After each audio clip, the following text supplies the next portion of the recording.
Hello friends, कैसे हैं आप लोग। आशा करते हैं कि आप लोग अच्छे होंगे, स्वस्थ होंगे और आप लोगों की तैयारी बेहतर चल रही होगी। तो आज के इस वीडियो में जो आपका CRPF head constable minister SI का एग्जाम होने वाला है 22 फरवरी से 28 फरवरी के बीच में, उन्हीं के टॉप मोस्ट इंपॉर्टेंट क्वेश्चंस को यहाँ पर डिस्कस करने वाले हैं। तो वीडियो काफ़ी इंपॉर्टेंट है आप लोगों के लिए, तो इस वीडियो को पूरा ज़रूर देखिए। वीडियो अच्छा लगे तो प्लीज़ वीडियो को लाइक और शेयर ज़रूर करें। जिन बच्चों ने चैनल को सब्सक्राइब नहीं किया है तो प्लीज़ चैनल को सब्सक्राइब करके नोटिफिकेशन बेल ऑन करना ना भूलें। तो चलिए स्टार्ट करते हैं आज का वीडियो। खुद से प्रयास कीजिएगा इन सभी क्वेश्चन के आंसर देने का। 2 से 3 सेकंड के बाद मैं आंसर क्लियर कर दूंगा। आज के इस सेशन में पहला क्वेश्चन, उत्साह किस रस का स्थायी भाव है? शांत रस, रौद्र रस, करुण रस, वीर रस। उत्साह जो है गाइज ये वीर रस का स्थायी भाव है। अगर पेपर में पूछा जाए कि श्रृंगार का स्थायी भाव क्या होता है तो श्रृंगार का स्थायी भाव रति होता है। करुण का स्थायी भाव शोक होता है। हास्य का स्थायी भाव हाश होता है। वीर का स्थायी भाव उत्साह। भयानक का स्थायी भाव भय होता है। रौद्र का स्थायी भाव क्रोध होता है। शांत का स्थायी भाव निर्वेद होता है। अगला क्वेश्चन देखिएगा, नाथ दैव कर कवन भरोसा, सोमिष सिंधु करिय मन रोषा। कादर मन कहूं एक अधारा, दैव दैव आलसी पुकारा। उपरोक्त पंक्तियों में किस छंद का प्रयोग हुआ है? दोहा, चौपाई, छपै, कवित। वी ऑप्शन करेक्ट हो जाएगा, चौपाई। अगला क्वेश्चन देखिएगा, निम्नलिखित में से कौन सी पश्चिमी हिंदी भाषा की बोली नहीं है? खड़ी बोली, ब्रजभाषा, अवधी, बुंदेली। सी ऑप्शन करेक्ट हो जाएगा। अगर एग्जाम में पूछा जाए कि अवधी ये किस भाषा की बोली है तो आपको ध्यान में रखना है कि अवधी ये पूर्वी हिंदी की बोली है। अगला क्वेश्चन, लक्ष्मी का पर्यायवाची शब्द क्या होगा? कमला, सिंधुशुता, रमा या फिर ये सभी। लक्ष्मी के पर्यायवाची शब्द क्या होंगे?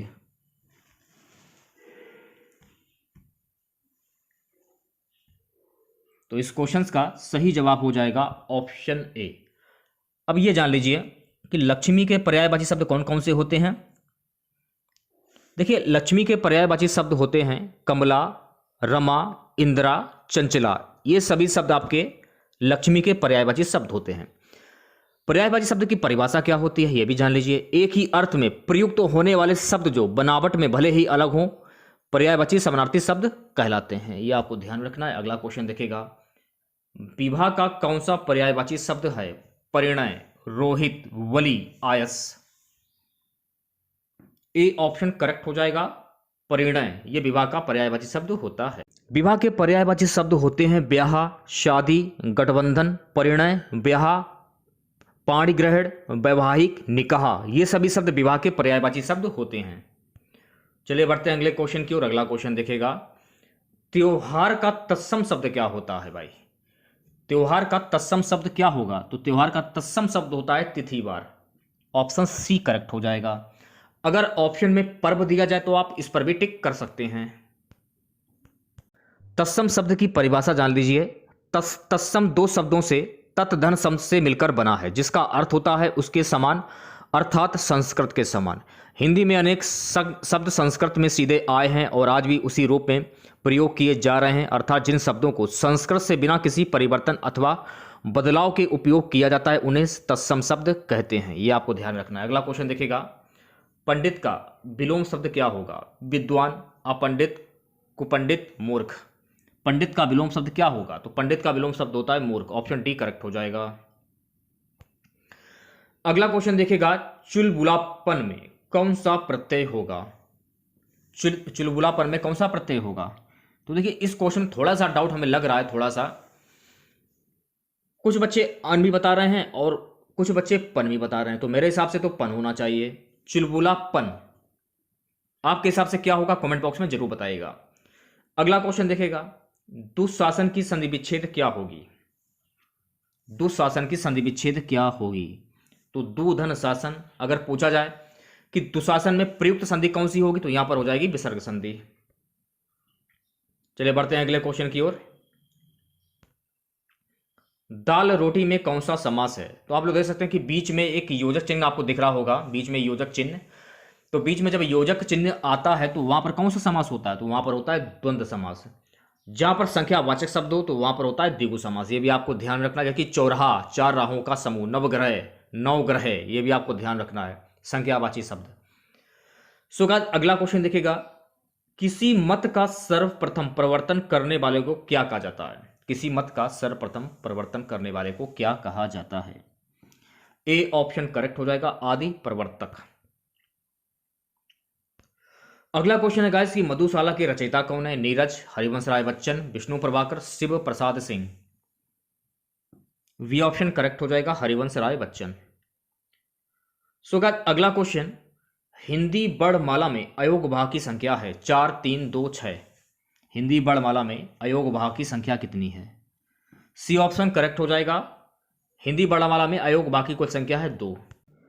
एक क्वेश्चन जो है वो काफ़ी ट्रेंड रहता है एग्जाम में, अक्सर आप लोगों ने देखा होगा। अगर एग्जाम में पूछा जाए कि अयोग भाग किसे कहा जाता है, तो आपको ध्यान में रखना है कि अयोग भाग अनुस्वार एवं विसर्ग को कहा जाता है। अगर ऑप्शन में अनुस्वार एवं विसर्ग हो तो आप उस पर भी टिक कर सकते हैं, ये आपको ध्यान रखना है। अयोग भाग होता क्या है ये भी जान लीजिए। अयोग भाग अनुस्वार और विसर्ग को कहते हैं क्योंकि यह ना तो स्वर के अंतर्गत आते हैं और ना ही व्यंजन के अंतर्गत आते हैं, लेकिन यह स्वर के अंत में अवश्य लगते हैं। जैसे कि अंग, आहा, ये 2 अयोग भाग हैं। अंग, आहा, देखिए अंग हो गया ये वाला आपका, और आहा हो गया आपका ये वाला। अंग और आहा, ये आपको ध्यान में रखना है, ठीक है।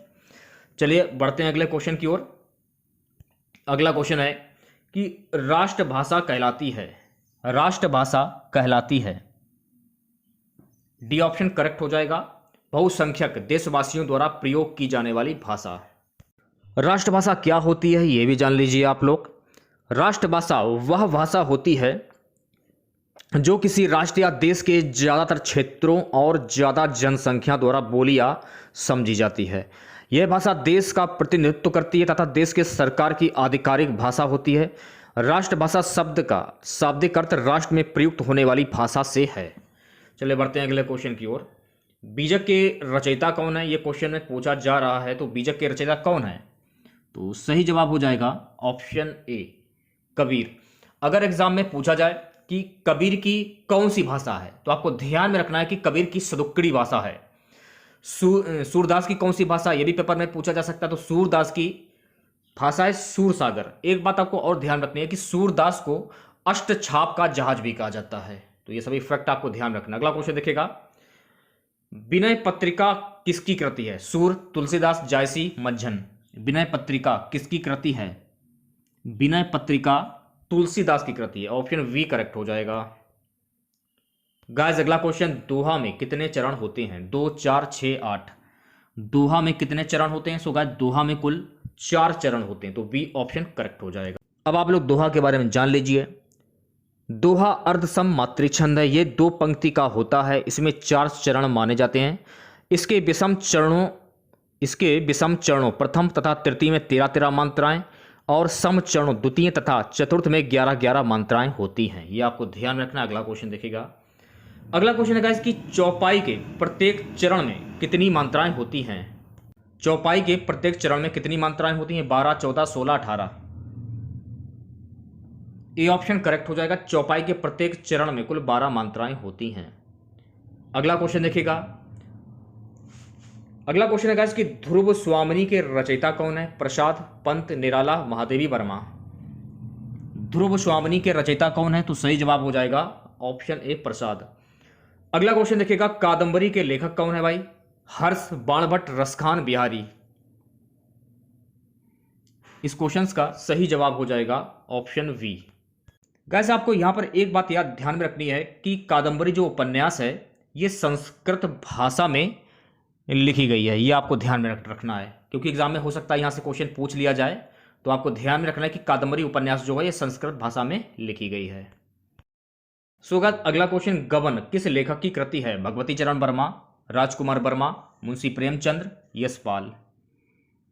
गबन किस लेखक की कृति है? तो सही जवाब हो जाएगा ऑप्शन सी, मुंशी प्रेमचंद्र। निर्देश में क्या दिया जा रहा है? प्रश्न संख्या 72 से 74, निम्नलिखित पंक्तियों में रस की पहचान करें। क्वेश्चन क्या है? बौरव सवै रघुवंश कुठार की धार में वारन वाजी सरहस्ती वान की वायु उड़ाई के लक्षण लक्ष्य करो और इच्छा समर्थ है। इसमें कौन सा रस होगा? भयानक रस, करुण रस, रौद्र रस, भक्ति रस। इसमें हो जाएगा रौद्र रस, सी ऑप्शन करेक्ट हो जाएगा। अगला क्वेश्चन देखिएगा, गाइस अगला क्वेश्चन है कि हे खग मृग हे मधुकर श्रेणी तुम देखी सीता मृग नैनी, इसमें कौन सा रस होगा? करुण रस, रौद्र रस, संयोग श्रृंगार रस, वियोग श्रृंगार रस। डी ऑप्शन करेक्ट हो जाएगा, यहां हो जाएगा वियोग श्रृंगार रस। गाइस अगला क्वेश्चन, मैया मैं तो चंद्र खिलौना ले हूं, इसमें कौन सा रस होगा? मैया मैं तो चंद्र खिलौना ले हूं, इसमें कौन सा रस होगा? इसमें हो जाएगा वात्सल रस, ऑप्शन ए करेक्ट हो जाएगा। अगर पूछा जाए एग्जाम में कि मैया मैं तो चंद्र खिलौना ले हो, इसमें कौन सा अलंकार होगा, तो आपको ध्यान रखना कि इसमें रूपक अलंकार होगा।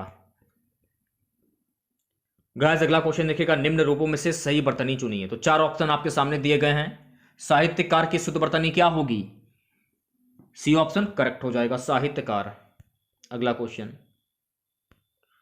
क्वेश्चन है गाइस कि ईश्वर का पर्यायवाची निम्न में से क्या नहीं है? ईश्वर का पर्यायवाची शब्द निम्न में से क्या नहीं है? ऑप्शन डी करेक्ट हो जाएगा, जीवनोदक।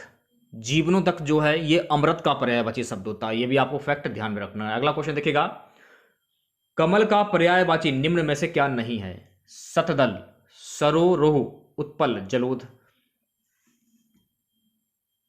तो सही जवाब हो जाएगा इस क्वेश्चन का ऑप्शन डी, जलद जो है, जलद ये कमल का पर्यायवाची शब्द, ठीक है। जलद जो है ये कमल का पर्यायवाची शब्द नहीं है। कमल के पर्यायवाची शब्द होते हैं नलिन, अरविंद, उत्पल, अंबोज, तामरस, पुष्कर आदि। ये सभी शब्द जो हैं ये पर्यायवाची शब्द होते हैं कमल के। अगला क्वेश्चन देखिएगा, शक्ति का उपासक के लिए एक शब्द क्या होगा? शक्ति, शाक्त, शक्तिशाली, शक्तिवान। वी ऑप्शन करेक्ट हो जाएगा, ऑप्शन बी शाक्त।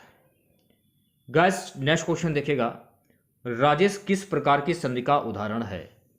राजेश किस प्रकार की संधि का उदाहरण है? तो सही जवाब हो जाएगा ऑप्शन ए, गुण स्वर संधि। राजेश जो है एक गुण स्वर संधि का उदाहरण है।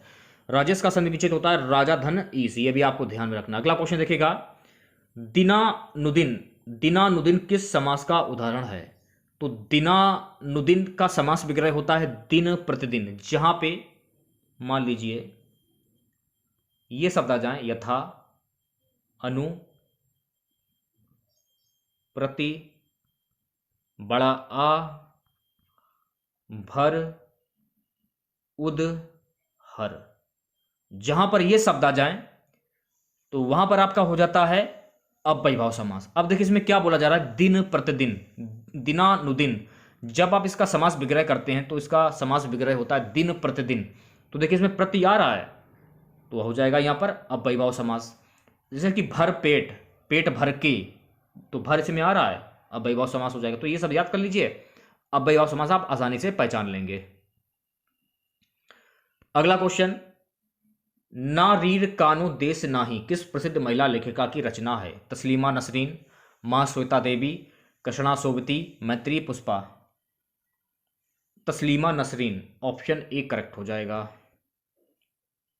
82 क्वेश्चन देखिएगा, भूपाल पालव भूमपति बद ने सिन्नद सुजान है, इस पद में किस छंद का प्रयोग हुआ है? हरिगीतिका, छपय, कवित, सवैया। सही जवाब हो जाएगा ऑप्शन ए, हरिगीतिका। गाइस अगला क्वेश्चन है कि शांति दूत में कौन सा समास होगा? शांति दूत यानी कि शांति का दूत होगा ना, तो शांति का दूत, तो शांति अलग हो गया, बीच में का आ गया, शांति का दूत, यहां हो जाएगा तत्पुरुष समास। आप लोगों ने काफी बार पढ़ा होगा बचपन में कि कर्ता ने कर्म को करण के द्वारा मैं पेपर वगैरह वगैरह, आपने बचपन में काफी बार पढ़ा होगा। तो इस नियम को भी आप याद कर सकते हैं, इससे भी आप आसानी से पहचान सकते हैं। जैसे कर्ता ने कर्म को, तो का आ रहा है, जाहिर सी बात हो जाएगा तत्पुरुष समास।